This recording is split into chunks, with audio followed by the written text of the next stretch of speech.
함께 따라합니다. 나를 먹는 그 사람도 나로 말미암아 살리라.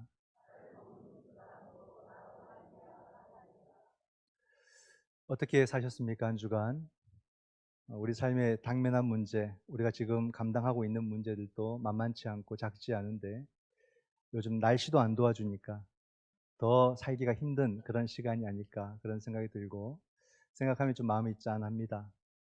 그나마 또 우리가 그래도 다행이다 싶은 것은 거룩한 성일이 항상 우리에게 다가오고 이 시간을 통해서 우리가 하나님의 말씀을 들을 수 있고 예배를 드릴 수 있다는 것이 얼마나 감사한 일인가. 그래서 주의 말씀을 통해서 선포되는 말씀을 통해서 우리에게 은혜가 되고 새 힘을, 이 선한 능력을 온전히 공급받는 그런 은혜의 시간이 되기를 바랍니다.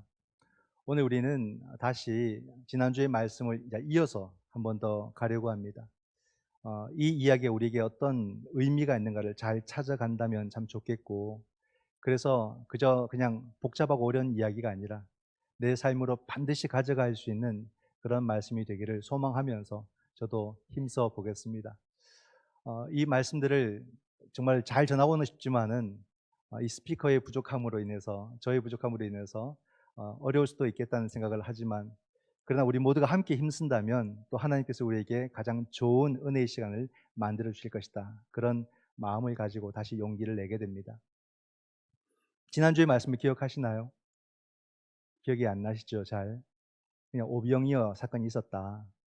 그 사건 뒤에 주님께서 가버나움에서 그 사람들에게 한 번은 책망하시고, 그리고 생명의 떡에 대해서 말씀을 해주셨다는 정도까지만 우리가 생각해도 좋겠습니다.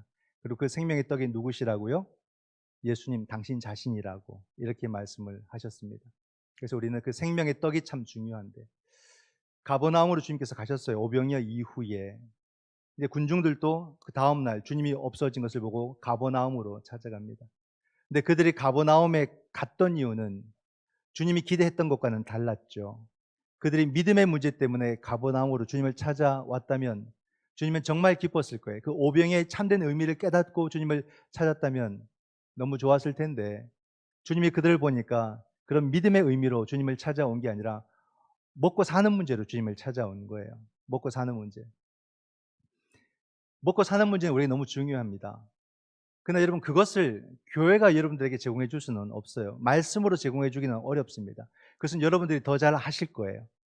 더 지혜롭고 더 방법도 잘 아실 것이고 더 전문적이고, 먹고 사는 문제는 각자가 정말 노력해서 그 삶 속에서 이렇게 잘 하고 계시리라 믿습니다. 먹고 사는 문제는 굉장히 중요하죠. 우리 삶에. 우리가 억척같이 막 돈을 벌려고 하는 것도 무엇 때문입니까? 먹고 사는 문제 때문에 그렇잖아요. 우리의 삶 속에서 먹고 사는 문제와 이게 연관이 안 된 게 거의 없을 정도로 우리가 막 애쓰는 모든 것들이 먹고 사는 문제 때문에 그런 것입니다. 부동산 열기가 뜨겁죠. 부동산 열기는 식은 적이 없는 것 같아요. 이젠 도리 앞에 광풍이라는 말을 붙일 정도로 부동산은 계속해서 우리나라에, 우리 사회, 아니 우리뿐이겠습니까? 온 세계에 뭐 부동산에 대한 막 이런 것들이 뜨거운 이유도 뭐겠습니까? 그 먹고 사는 문제 때문에. 근데 뭐 그냥 일용할 양식 차원은 아니죠. 더 먹고 더 잘 살려고 하는 그런 이제 욕심이 거기에 붙어 있는 거죠. 어쨌든 그런 것들이 우리를 막 다른 모습을 만들고 막 더 열정을 내게 만들고 여러 가지 모습을 만들어 줍니다. 심지어는 어떤 모습까지 만드냐면 전쟁까지 만들어요. 전쟁의 원인도 결국 들어가 보면 뭐겠습니까? 정치, 경제 문제도 있는데 결국 그것도 내 나라 먹고 사는 문제. 여기에서 기득권을 빼앗기면 안 되고 기득권을 먼저 갖기 위해서 막 또는 방어하기 위해서 전쟁들이 일어나는 그런 모습도 보는데, 이게 다 먹고 사는 문제와 다 직결되어 있지 않습니까? 그렇죠. 우리가 건강을 막 챙기는 이유도 먹고 사는 문제에 지장이 생길까 봐 더 건강을 챙겨가면서 또 그런 일들을 해가지고, 그런 걸 보면 먹고 사는 문제를 해결해 주는 사람이 제일 인기 있는 거예요. 제일 대단한 사람인 거예요. 그런 사람은 제일 좋은 지도자, 뭐 이렇게 표현도 할 수 있겠죠. 먹고 사는 문제만 해결해 줄 수 있으면. 근데 이 사람들이 그걸 경험하는 거예요. 오병이어를 통해서 이걸 경험한 거예요. 예수라는 한 사람을 만났고 그 사람을 통해서 이 문제가 해결될 수 있겠다는 그런 기대감이 모든 사람들의 마음에 생긴 거죠. 그러니까 막 다 같이 가버나움까지 이렇게 오게 된 것입니다. 그런데 주님은 그들을 향해서 뭐라 말씀하십니까? 이미 모세 때 만나를 먹듯이 또 당신들이 어제 오병이어를 먹었는데 결국에는 사라질 것들, 먹어도 죽을 것들, 그런 양식을 위해서 우리가 이렇게 열심과 열정을 낼 것이 아니라 우리는 영생의 양식을 위해서 더 노력을 해야 됩니다. 그렇게 말씀하시는 거예요. 그게 바로 지난주 말씀이었죠. 그 양식은 하늘에서 내려온 양식이고 그것은 생명의 떡이라고 하고 바로 그 생명의 떡이 당신 자신이라고 그렇게 주님께서 말씀을 하신 겁니다. 주님이 그렇게 말씀하고 나니까 이 사람들 사이에 굉장히 막 시끄러워졌어요. 다툼이 막 일어납니다. 왜냐하면 이런 얘기는 들어본 적이 없거든요. 그래서 오늘 말씀에도 보면 52절에 유대인들이 서로 다투어 이르되 이 사람이 어찌 능히 자기 살을 우리에게 주어 먹게 하겠느냐. 그죠? 이것 때문에 다투었다는 거예요, 실제로. 주님은 이 영생의 양식의 이야기를 은유적으로, 메타포라고 하는 은유적으로 설명을 했기 때문에 이 사람들이 알아듣지 못하는 거죠. 이걸 설명하기가 쉽지는 않아요. 그러니까 지식으로, 문장으로만 이해하려고 하니까 생명의 떡이 뭔지, 영생의 양식이 뭔지를 알기가 어렵습니다. 이것은 믿음으로 아는 거예요, 믿음으로. 믿음으로 받아들인 게. 우리는 이것을 막 문장을 따져보지 않아도 그냥 마음으로 다가오잖아요. 이 말씀이. 어떤 말씀인지 느껴지고 그냥 믿어지고 이상하지 않잖아요. 믿음으로 받아들이는 겁니다. 그럼에도 이 사람들이 그 영생의 양식이 무엇인지를 몰라서 막 소란스러워지니까 주님께서 이것을 또다시 설명을 하는데 그게 바로 지난주에 이어서 오늘 53절에서 58절까지가 주님께서 이것을 설명하는 그 말씀의 이야기입니다. 그 가운데서 54절과 55절이 이 말씀의 핵심이 되는 거예요. 내 살을 먹고 내 피를 마시는 자는 영생을 가졌고 마지막 날에 내가 그를 다시 살리리니 내 살은 참된 양식이요 내 피는 참된 음료로다. 아멘. 이건 진짜 믿음 있으니까 아멘 나오고 다른 사람이 들으면 더 미궁에 빠지는 말씀이에요. 우린 이 말씀 딱 보세요. 내 살을 먹고 내 피를 마시는 자. 내 살은 참된 양식이요 내 피는 참된 음료로다. 우린 딱 들으면 뭔지 아시죠? 성찬 아니에요, 성찬. 근데 안 믿는 사람들은 이 얘기를 들으면 너무너무 어려운 거예요. 뭘 말하는지를 모르겠는 거예요. 설마 이것이 우리가 생각하는 그거일까? 막 이럽니다. 그게 뭡니까? 아, 이 사람들은 인육을 먹나? 실제로 로마 초대교회 때는요, 초대교회 교인들은 인육을 먹는 사람이라고 오해를 받았어요. 그 때문에 제재도 받고 핍박도 받았어요. 실제 그런 일이 일어났죠, 문자적으로. 아, 인육을 먹는 공동체, 뭐 이렇게 해서. 말도 안 되는 소리예요. 그 문자로 성경을 받아들이면 이런 일이 생긴단 말입니다. 그러나 여러분, 이 말씀은 초대교회 전통이 되었고 그때부터 지금까지 한 번도 멈추지 않고 교회를 통해서 이 성찬이 이루어져 왔고 앞으로도 계속해서 이것은 이루어질 것입니다. 우리가 이 땅에서 사라져도 이 예식은 거룩한 예식으로서 하나님의 교회와 함께 계속 갈 거예요. 근데 오늘날 많은 교회들이 이 성찬을 그저 분주한 어떤 예식 정도로 여길 때가 있습니다. 이건 큰 범죄예요.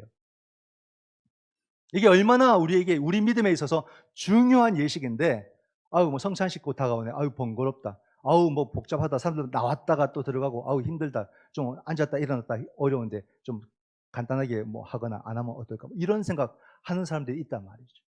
여러분 이것은요. 우리가 몰라서 그렇지 성경적으로 따신다면 엄청난 죄가 됩니다. 우리가 이것을 온전히 받아들이고 정말로 다시 우리가 이것을 새롭게 하는 것이 우리에게 필요하지 이것을 우리가 힘들게 여기면 안 된다는 말이에요. 어떻게 해야 이 성찬의 의미가 우리에게 더 다가오고 이걸 통해서 더욱 예수 그리스도를 경험하고 예수 그리스도와 하나가 되는 체험을 하고 정말로 성령이 우리에게 도와주셔서 주님을 만나는 이 경험들이 이 성찬을 통해서 이루어질까를 더 고민하고 더 우리가 좋은 방법들을 만들어가고 이 시간을 즐거워하고 이 시간이 더 많아지기를 바라고 이렇게 가야 된다는 말이죠. 그래서 도리어 여러분 총회에서나 또는 기독교 어떤 그런 연구에서는 이런 성찬을 가급적이면 더 자주 해라. 매달 해라. 이렇게 권면도 합니다. 그만큼. 우리 교회가 하는 것은 굉장히 적게 하는 거예요. 우리 교회가 하는 것보다 2배 내지 3배 더 많게 만들어 가야 된단 말이에요. 그만큼 성찬이 우리에게 중요해요. 자, 왜 이 성찬을 이야기하냐면요. 오늘 여기 성찬의 말씀 아니겠습니까? 이건 6월절 날 주님께서 제자들과 만찬을 하시면서 주신 말씀이에요. 성찬이라는 것은 어떤 이야기냐면 주님께서 우리와 함께 직접 떡을 떼 가지고 제자들에게 먹이시면서 떡을 또는 포도주를 먹고 마시는 사건이었다는 말이에요. 그 말은 뭐냐면 주님께서 인간으로서 사람으로서 친히 함께 먹고 마시는 사건이 성찬이었다. 주님이 이 땅에 인간으로 오셨고 육신으로 오셨고 이 역사에 실제적으로 주님께서 현재하셨고 현존하셨고 실존하셨다는 것을 보여주는 것이 성찬의 사건이었다는 말이에요. 주님께서는 친히 그 목소리로 백성들에게 제자들에게 하나님 나라의 복음을 가르치셨고 그 제자가 먹고 마시고 동거하시고 그 제자들이 부족하면 직접 꾸중을 하시기도 하시고 그러나 그 제자들에게 한없는 인애를 베푸시고 연민을 느끼시고 그들에게 긍휼을 베푸시고 또 누구보다도 더 사랑하시는 그런 주님의 모습을 제자들은 직접 경험했다는 것. 이게 무슨 말이냐면 주님은 이 땅에 영으로 오신 것이 아니라 살과 피로 육신으로 우리 가운데 오셨다는 말입니다. 성육신. 이게 우리 신앙이 얼마나 중요한가를 오늘 한번 느껴보시라는 말이에요. 왜 이 말씀을 강조하냐면 주님을 믿었던 초대교회 공동체가 다 이렇게만 주님을 믿었던 게 아니라는 말이에요. 복음서에 나타났던 그 주님을 사도행전 지나고부터 초대교회가 나타나는데 초대교회에서는 이렇게 믿는 사람 반, 아닌 사람이 반이 있다 이 말입니다. 어떤 사람들? 주님을 영으로만 이해하는 사람들. 그게 영지주의잖아요. 영지주의가 교회에 얼마나 강력한 세력인지 모릅니다. 그 말은 주님을 육신으로가 아니라 영적인 존재로만 믿는 사람들이 그렇게 초대교회 안에 많았다는 말이에요. 왜 그들이 그렇게 믿었을까요? 영지주의를 무조건 이단으로 취급하면서 나쁘게만 볼 것이 아니라 그들도 주님을 믿는 사람들이었고 그들은 주님을 더욱더 하나님으로서 신성시하기 위해서 육체는 안 된다고 믿었던 사람들입니다. 그러면 그들도 어찌 보면은 더 뜨겁게 주님을 믿었던 사람들 아니겠습니까? 그죠? 오늘날 우리도 주님을 신성시하는 정말로 거룩하신 주님이라고 고백한다면 도리어 영지주의적 방법을 선택해서 예수님은 인간과 같이 연약하고 한계가 많은 육신이 아니라 영적인 존재다라고 이렇게 그럼 믿으면 될까? 안 됩니다. 철저하게 안 됩니다. 단 조금이라도 0.0001%라도 허용할 수 없는 이야기인 거예요. 성경은 복음은 분명히 우리에게 예수님이 이 땅에 우리와 같이 한계가 극명한 연약한 인간으로 이 땅에 오셨고 역사에 실존하신 분이라고 분명하게 이야기를 한다는 거예요. 그러면 여러분, 예수님이 역사적 존재, 육체라는 살과 피를 가지신 분이라는 것이 우리 신앙과 무슨 상관이 있느냐는 거예요. 그렇지 않아요? 그게 굳이 우리가 붙들어야 될 어떤 중요한 신앙의 요소입니까? 라는 겁니다. 중요합니다. 그냥 그런 거 말고 복음서에 있는 주옥 같은 주님의 말씀들을 내가 깊이 묵상하고 그냥 그 말씀들을 내 삶에 적용하고 그렇게 신앙생활을 하면 안 됩니까? 그렇게 하면은 우리가 복음을 오해할 여지가 굉장히 큽니다. 그리고 그렇게 살면 삶의 변화가 일어나지 않아요. 늘 똑같은 삶을 그냥 반복적으로 살고 그냥 선택적으로 말씀을 골라가며 살고 그렇게 살게 되는 거죠. 그러면 세상의 많은 좋은 이야기들 속에 있는 그런 또 하나의 이야기일 뿐으로 복음을 그렇게 전락시키는 겁니다. 우리의 삶 속에 좋은 이야기는 굉장히 많아요, 여러분. 그러나 좋은 이야기와 복음은 구분할 줄 알아야 됩니다. 불교에도 보게 되면요. 정말로 우리의 삶에 도움이 될 만한 그런 마음의 공부를 굉장히 많이 시켜줘요. TV에서나 유튜브에서 보면 스님들이 나와서 증문즉답 이런 거 하지 않습니까? 그런 걸 한번 보세요. 놀라워요. 정말 삶의 지혜들이 막 나옵니다. 꼭 뭐 그냥 절이고 복장이 뭐 스님이고 해서 우리가 거부감이 느껴질 뿐이지 그 내용만 들여다본다면 정말 되게 지혜로운 말씀들을 하시는구나 그렇게 느낀다는 말이에요.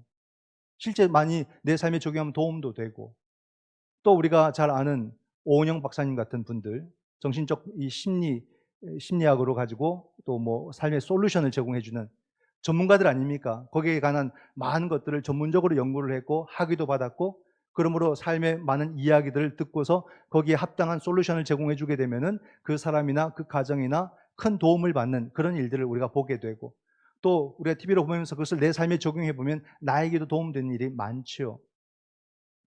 또 다른 어떤 뭐 강사들이 뭐 재밌게 진지하게 자기 어떤 경험들과 자기의 지식들을 막 우리에게 알려주는 그런 많은 이야기들이 있습니다. 여러분, 그것이 나쁘다는 게 아니에요. 그것은 우리의 삶에 많은 유익도 주고 도움도 줘요. 그러나 여러분, 그것과 복음은 다르다는 거예요.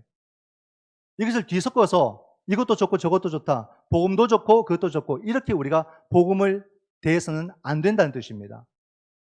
여러분 보십시오. 불교에서 가르치는 것이나 전문가들이 가르치는 것이나 또는 강사들이 말하고 있는 그 내용들을 가만히 보게 되면요, 참 유익하고 도움이 되지만 그 중심은 뭐냐면 자기예요. 자기예요. 사람 중심, 자기 중심성입니다. 자기가 바뀌고 자기가 변화되고 자기가 새롭게 함으로 이 문제를 극복하고 또 자기가 새로운 어떤 모습을 가질 수 있다는 것을 이렇게 사람들에게 가르치는 거죠. 이것이 우리가 옳다고 보여지지만 결국에 뭐냐면 자기가 결국 자기의 어떤 여러 가지 노력과 변화를 통해 가지고 의에 이르는 이런 구조를 가진다는 말이에요. 그러나 복음은 그것을 거부합니다. 복음은 오직 은혜를 말하지 자기의 어떤 수고와 자기의 어떤 노력과 자기의 변화를 통해서 의에 이르는 그 구조 자체를 복음은 허용하지 않습니다. 이미 우리는 죄인이기 때문에. 교회 오면 그냥 죄인 된다는 말이 있어요. 근데 그것은 잘못된 표현입니다. 그것은 윤리적 죄를 그런 식으로 일부러 표현을 하지만 우리는 그걸 말하는 게 아니에요. 하나님에게서 벗어나 있는 상태를 성경은 죄라고 말하는 겁니다. 그러한 자가 자기 개선과 자기 노력과 자기 변화를 추구함으로써 의에 이를 수 있을까? 성경은 그 가능성 자체가 없다고 말하는 거예요. 그러므로 그러한 이야기들은 내 삶을 살아가는 데 있어서 지혜를 얻는 도움은 되지만 그러한 이야기가 우리를 참 생명으로 이끌어주지는 않는다는 사실이에요. 오직 복음만이 우리를 참 생명으로 이끌어준다는 사실을 우리는 온전히 믿을 수 있어야 됩니다. 그러면 예수 그리스도께서 인간으로 육신으로 이 땅 가운데 오셨다는 것이 우리 신앙에 어떤 의미가 있느냐는 거예요. 여러분, 예수님께서 이 땅에 사람으로 오셨습니다. 근데 이것이 중요한 것은 바로 제자들은 그 인간, 사람 예수를 통해서 하나님을 경험했다는 말이에요. 하나님 경험이 그렇게 일어나는 겁니다. 인간으로 오신 성육신하신 예수님 때문에 제자들은 하나님 경험을 했다는 거죠. 하나님을 경험했다는 것은 영원한 생명을 그들이 경험했다는 말입니다.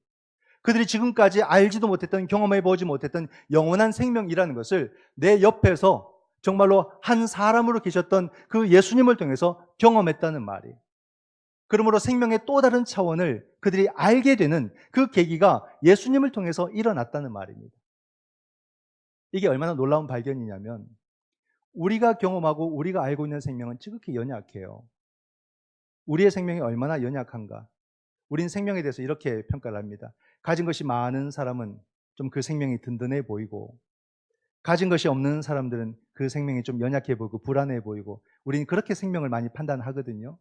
그러니까 우리가 막 억척같이 막 모아서 가지고 누리고 하려는 이유가 내 생명이 좀 든든해지기 위해서, 내 생명이 좀 더 이렇게 뭐 길고 또 내 생명이 더 온전히 보호받기 위해서 그런 생각을 하지만은 여러분 우리는 보십시오.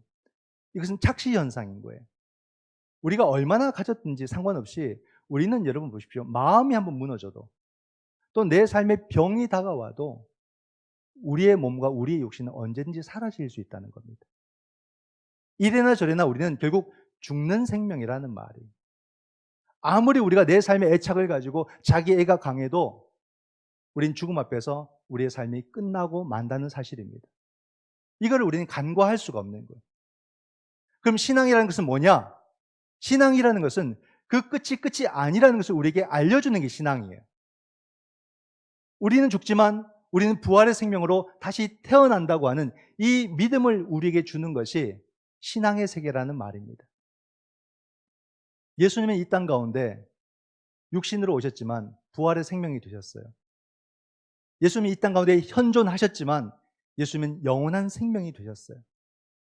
여기서 우리가 중요한 것이 뭐냐면 예수님이 영적인 존재로 우리 가운데 오셨다면 우리는 여러분 영생에 이르는 그 신앙을 가질 수가 없습니다.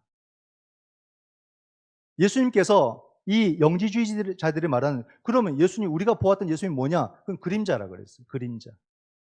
영적인 존재고 그림자라 그랬어요. 그분이 그림자로 오셨다면 우린 이 놀라운 영생의 믿음을 가질 수가 없다는 말이에요. 왜냐하면 우린 너무나도 연약하고 유한하기 때문에 그런 믿음에 이를 수가 없는 겁니다.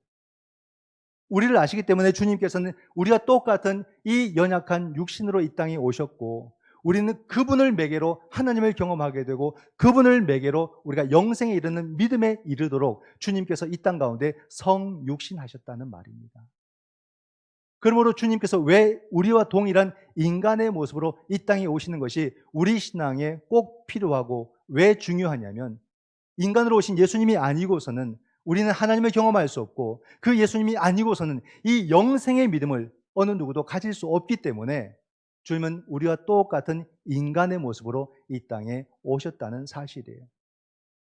주님은 어떻게든 우리가 무엇에 이르도록, 영생에 이르도록, 이 영원한 생명을 가질 수 있도록 하시기 위해서 주님은 성육신이라고 하는 인성과 신성 사이의 그 인간의 모습을 택하시고 이 땅 가운데 오셨고, 제자들은 이 복음서 이야기를 보게 되면 때때로 그 인간 예수님을 통해서 어느 순간 자꾸 하나님을 경험하는 그런 시간들을 갖게 된 것입니다. 이게 뭐지? 왜 자꾸 이분에게서 일반적이지 못한 그 하나님의 신적인 그런 모습들을 우리가 경험하고 보게 되는 것일까? 그 시간들이 쌓여감으로써 어느 순간 그 인간 예수님에게 하나님이라는 고백이 나오기 시작하는 겁니다. 그런 과정을 통해서 바로 이 땅을 살아가는 모든 생명들이 하나님을 만나게 되고 영원한 생명이 있다는 것을, 그 믿음을 가질 수 있도록 주님께서 우리에게 도와주시기 위해서 이 땅에 인간의 모습으로 오셨다라고 성경은 말해주고 있습니다.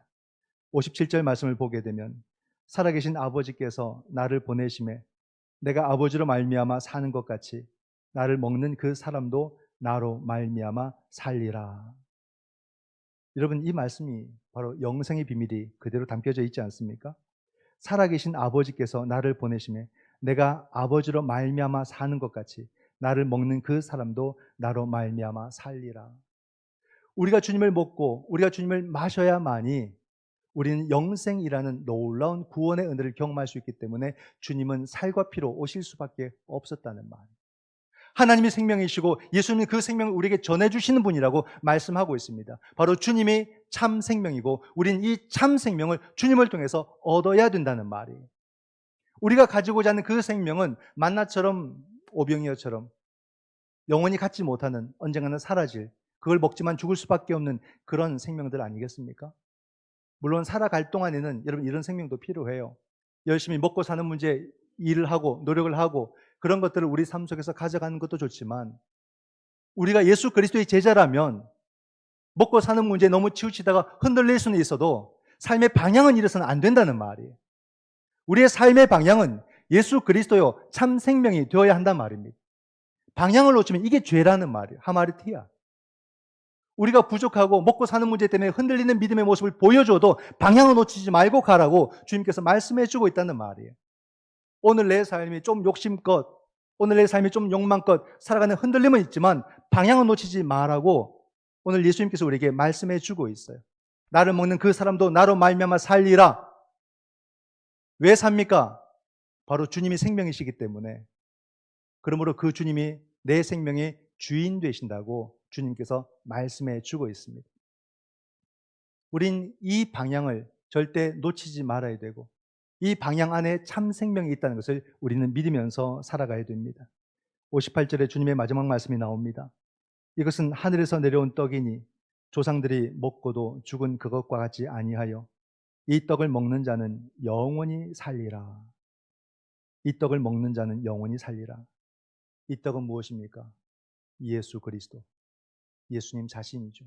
그래서 여러분, 예수 그리스도가 복음의 핵심이다라는 말이에요. 그를 통해서 하나님이 경험되고, 그를 통해서 죄는 용서되고, 그를 통해서 죽음 넘어 영생을 우리 모두가 경험할 수 있다는 것을 말해주죠. 그래서 예수를 그리스도라 이렇게 표현을 하는 것입니다.